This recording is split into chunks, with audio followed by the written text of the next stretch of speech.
ஈரானில் கொல்லப்பட்ட அயதுல்லா கமேனியை எதிர்ப்பதும் ஆப்கானிஸ்தான் தலிபான்களை எதிர்ப்பதும் ஒட்டுமொத்த இஸ்லாமியர்களை எதிர்ப்பது ஆகாது என தன்னிலை விளக்கம் அளித்துள்ள காங்கிரஸ் எம்பி கார்த்திக் சிதம்பரம், நடுவண் அரசு கொடுத்த கடனை மாநில அரசு தள்ளுபடி செய்ய முடியாது என விஜய்க்கு மறுபடி கொடுத்துள்ளார்.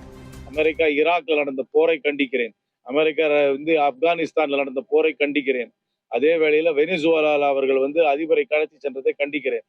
ஆனால் அதை கண்டிக்கும் பொழுது ஈரான் மக்களோடு என்னுடைய ஆதரவு, அனுதாபம் இருக்கிறது. ஆனால் அயத்தொல்லாக்களின் ஆட்சியின் மூலமாக ஈரான் மக்கள் எவ்வளவு துன்பப்பட்டு அடைந்தார்கள், ஈரான் மக்கள் எத்தனை பேர் தூக்கிலிடப்பட்டார்கள் என்பதையெல்லாம் மற்றவர்கள் படிக்க வேண்டும். தாலிபானை எதிர்ப்பதாலோ அயத்தொலாக்களை எதிர்ப்பதாலோ நான் ஒன்னும் இஸ்லாமியர்களுக்கு எதிர்த்தவன் கிடையாது. அப்படி யாராவது அதை சித்தரித்தார்கள் என்றால் அவர்களுடைய தாலிபானோட கொடூரமும் அயத்தொல்லாக்களுடைய கொடூரமும் தெரியாதவர்களாக தான் இருப்பார். இந்த கடனை தள்ளுபடி பண்ணணும்ன்றது சில அரசாங்கத்துக்கு பவர் இருக்கு. தமிழ்நாடு அரசாங்கம் கொடுத்த கடனை வேணா தமிழ்நாடு அரசாங்கம் ரத்து பண்ணலாம்.